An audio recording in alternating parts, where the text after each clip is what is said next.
Today, I'm going to share with you exactly why I spent the last 20 years working on one novel that may never be published. There are no guarantees. I've always known that. One of the short answers is that I never imagined it would take this long, and I was clueless.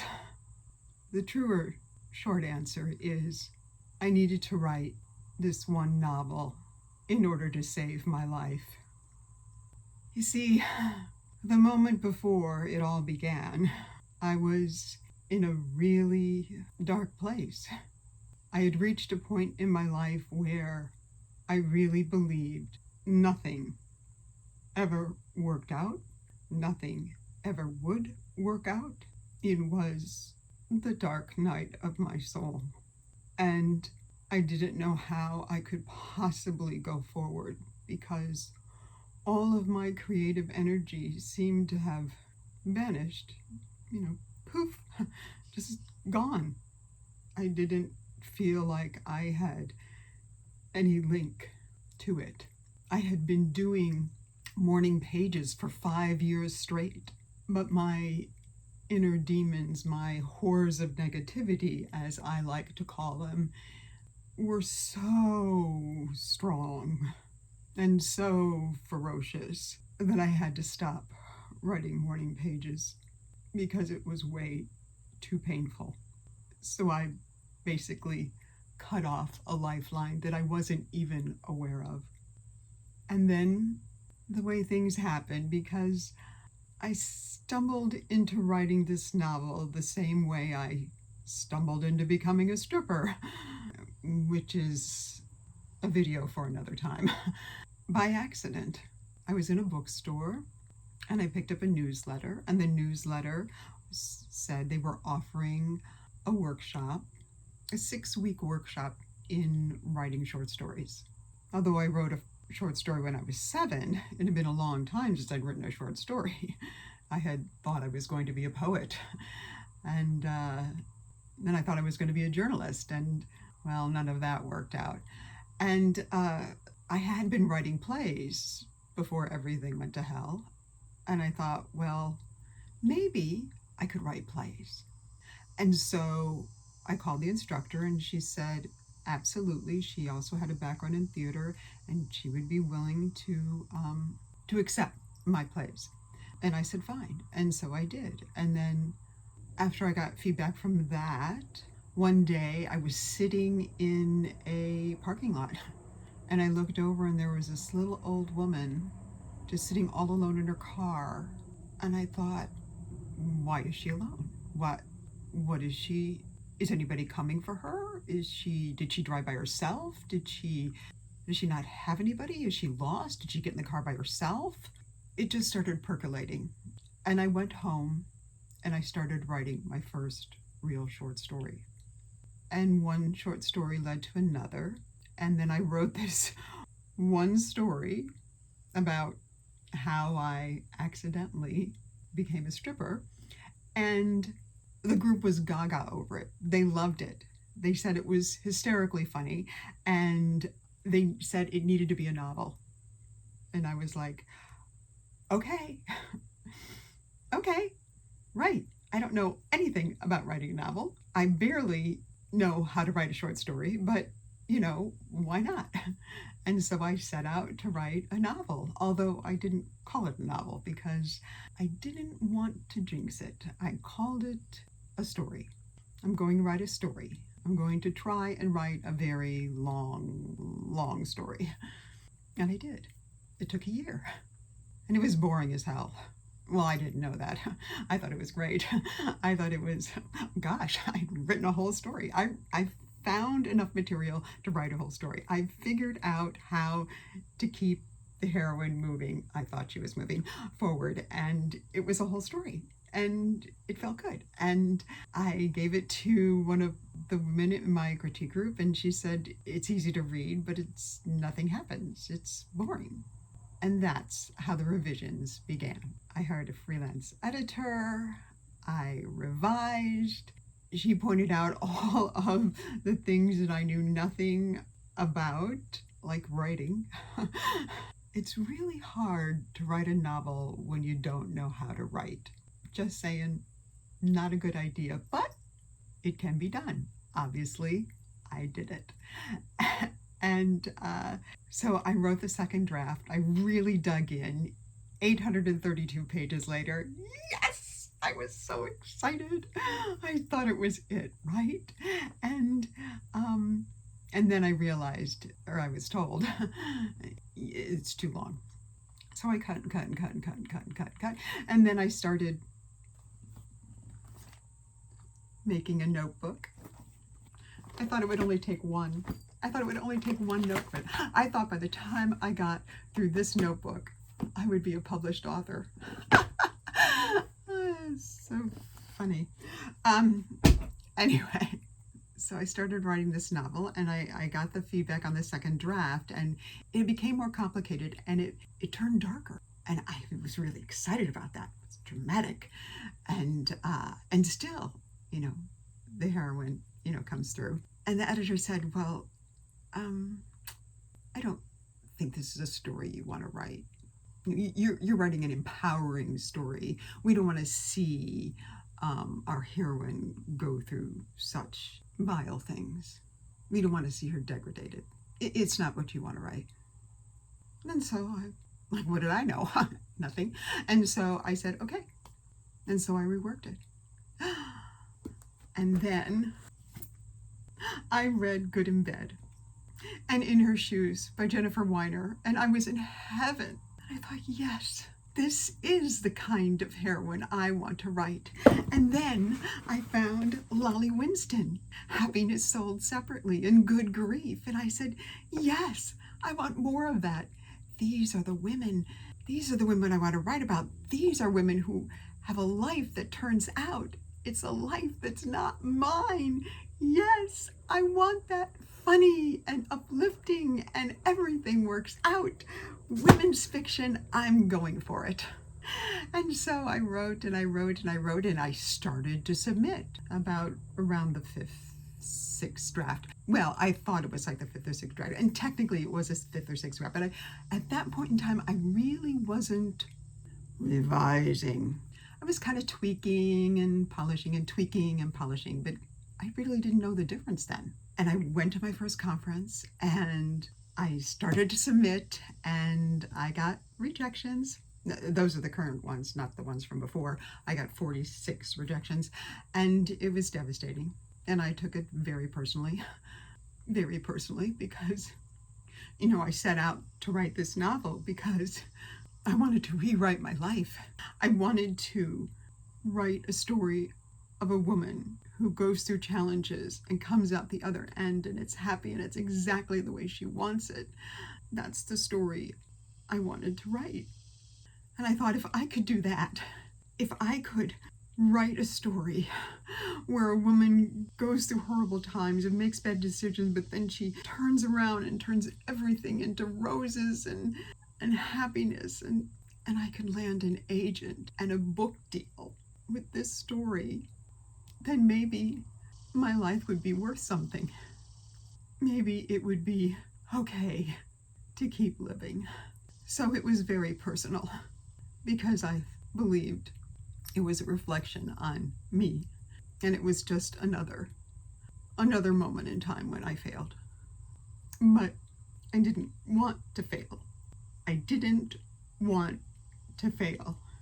I needed to keep going, because if I kept going, then sooner or later, I have to succeed, right?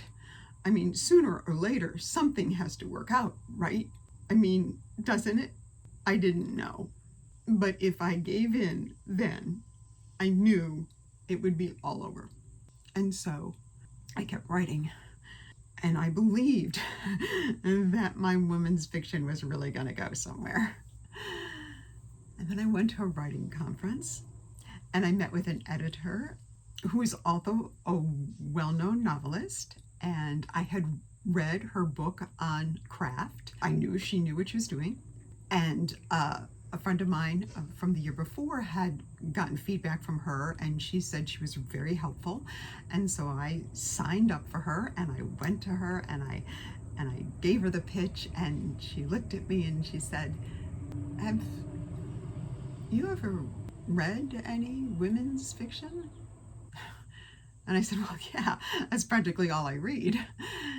And she said, "Well, in women's fiction, bad things happen to the heroine, but she doesn't do bad things."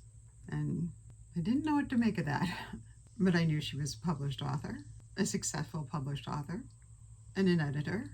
And I was still very, very green. And so I went away thinking, oh, I don't know what it is. So I stopped reading women's fiction because I thought, well, obviously I don't understand it.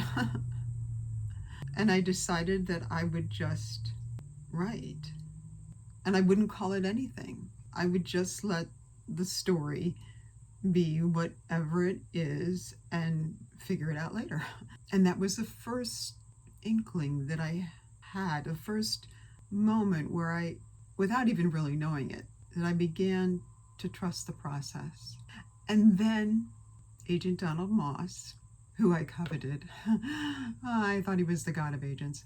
I still do. He gave a keynote speech that said, "Are you a attention seeker or a storyteller? You have to decide." And of course, I wanted to be a storyteller. Everybody in the room wanted to be a storyteller. I was, yes, nodding and yes, and soaking it up. And the whole time I thought, you are not a storyteller. You are an attention seeker. This is all about attention seeking. That's part of your problem. You've been set on getting an agent and getting published. You are attention seeking. Hello, Alexander Technique. Yes, I trained as an Alexander teacher, and one of the principles or one of the elements of Alexander Technique is you become aware of your habits, right? You become aware of your habits, and one of those is just to pause so you can redirect yourself and then move forward with ease. And one of the ways that you're able to do that is to not end gain. End gain means I need the cup of coffee. I'm getting the cup. No, I know I want the cup of coffee, but I don't want to go there until I go there. I am here. Oh, wouldn't it be nice to have a cup of coffee? Well, I'll just free my neck and let my head move forward and up. And then I can look at the coffee and love the coffee. And then I can love the coffee and think how wonderful it would be to enjoy the coffee. And then I can reach for the cup and really enjoy it without getting all flustered and without losing the moment. Being present. I realized I wasn't being present with my novel. That was one of the problems. I wasn't really giving it all of my attention because part of me was at the end line, which may never come. There are no guarantees. And so I dug in again. And this time I rewrote a little differently. And I got more rejections. And I asked for feedback. And I did my best to incorporate them. And I got more rejections. And then I went to another conference where Donald Moss gave an all-day workshop on the breakout novel. And so I'm going along and it's wonderful, and I realize, he says, what would your protagonist be doing if he wasn't going for his goal? What's the other thing that he's focused on? And I'm like, what? I say, what? Oh my God. I realized I had been writing for 8 years, at least 8 years by then, and I didn't have a subplot. I didn't even really know what a subplot was. And it was only then that the real work began. Because what I realized is a story that I had set in New Orleans could no longer be written the way it was. Because my heroine needed to deal with Katrina. My heroine needed to rebuild her house after Katrina. And so I went home. I'd lived in New Orleans for almost a decade, and it was the first city that really felt like home to me. And so I went back, and it was wonderful, and I was writing, and it was true. It came from inside. It was nothing out here. It was all coming from underneath, and it was beautiful. And I thought, oh, I'm onto something now. And I got home, and it was all gone. I couldn't find it. I didn't think I could write the novel without being in New Orleans, but I couldn't afford to just up and move. I had a family, I had a job, and so I put it away. I put it away, and I wrote short stories, and I wrote a children's book. My Mommy Cries a Lot, and I completed 2 other novels, and I started a third, and then I started journaling my novel. I journaled and journaled and journaled and journaled and journaled and journaled. And I wrote closer to the story than I ever believed. And I got to the 9th draft, and I was really, really excited. And I thought, this is it. This is really it. And I sent it out to my beta readers, and they were like, I don't know who your character is. I can't describe your character. I don't like your character. Your heroine isn't likable. I don't really understand her point of view. And so then I've signed up for the Story Genius Workshop with Lisa Cron and Jenny Nash. And I use the Story Genius method to totally revamp my story. I just threw everything but the premise out, and I dug deep. I did scene cards for every single story. I drew pictures for every single chapter.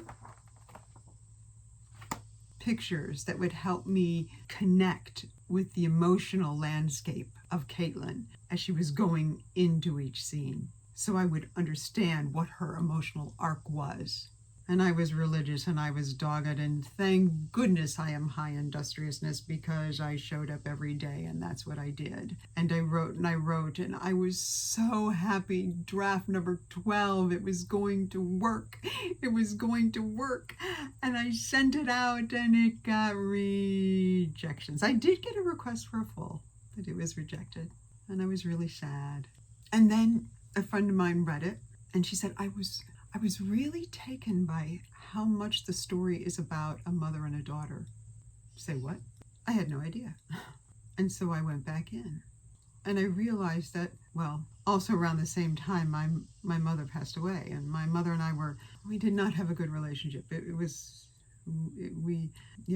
My mother passed, and honestly, it was a relief. I felt a bit of freedom. It's not what I expected, but I knew that she was free. She was finally free of my father, no longer under her control. She passed away the same day as Pat Conroy, who also had an abusive father. And I thought, these 2 souls are going to help each other. And one morning while I was meditating, I heard her voice say, this is not the novel. Because at that time, after those rejections and that feedback, I had decided, well, I'll write another story. And I had been doing all this backstory journaling on Leon's story, and I was really excited about it. And when she said, this is not the story, I thought she meant that I needed to do Leon's story. But then I realized what she really meant is that I needed to do a story about a mother and a daughter, their love for each other that was never fulfilled. And so I began again. And then I really thought I nailed it. And I started sending it out. And I started getting those rejections. And I wanted to keep sending it out, and people kept saying, keep going. Somebody's out there. You can do it. You never know. Just keep going. And my gut says no. My gut said something was wrong again.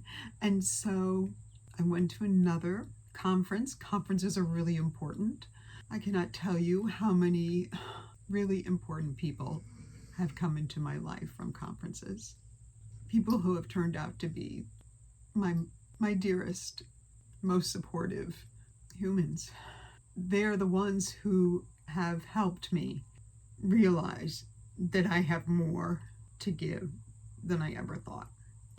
And I gave my pages to an author, and he said, "Oh, well, you've overwritten." And we sat down and we had a whole big discussion, and I knew that I had to rewrite it. But I also knew that I couldn't rewrite it the way he wanted me to rewrite it. I had to rewrite it my way. Because his story would have been good. Rewriting it the way he wanted me to write it, it probably would have gotten published. Probably would have. Because it would have been more marketable, more of that plot driving, twist jamming kind of thing. But that wasn't the story in my heart. And I was going to go back in and I was going to do it all from scratch. I was going to throw it all out. And then I realized that after what was like 18 years, there was no freaking way I could do this by my own. I needed a real objective eye. And so I hired a freelance editor, a developmental editor. And boy, oh, I've never worked so hard in my entire life. 18 months. We tore virtually the whole novel apart. And it really wasn't until that moment in time that I realized I was writing about my life. That's one of the reasons that it took so long. My novel that may never get published is not an autobiography. The only thing we have similar is that A, I divorced my husband, and B, I was a stripper. Okay, those are and I lived in New Orleans. Okay, those three things, that's the only thing we have in common. Everything else is totally fiction, but all of the issues, everything that my heroine deals with are my issues. I was writing about my life and I didn't even know it, which is part of the reason why I couldn't get close to it, right? Because I was afraid to see what was really there. Because I was afraid to go into those dark places again. It's one of the reasons why, even though I got great feedback from beta readers, I mean, positive feedback, but also helpful feedback that would really make me change the story and make it stronger. The stuff that wasn't as positive, I accepted it, I listened to it, but I couldn't quite embrace it because I wasn't strong enough as a person. But once I realized that I was writing about myself, I was able to go deeper. I was able to say, yes, this is the story I need to tell because I need to tell it. I need this story to heal my life. I am Jacosa Wade, and I am a writer in progress. I have spent 20 years writing one novel that may never get published because I needed to heal my life. I needed to transform my life in the doing of it. And I have. Writing this one novel for 20 years saved my life. It gave me a reason to live because I know that my stories matter, and so do yours. I'm a writer in progress because I'm a human in progress. And my wish for you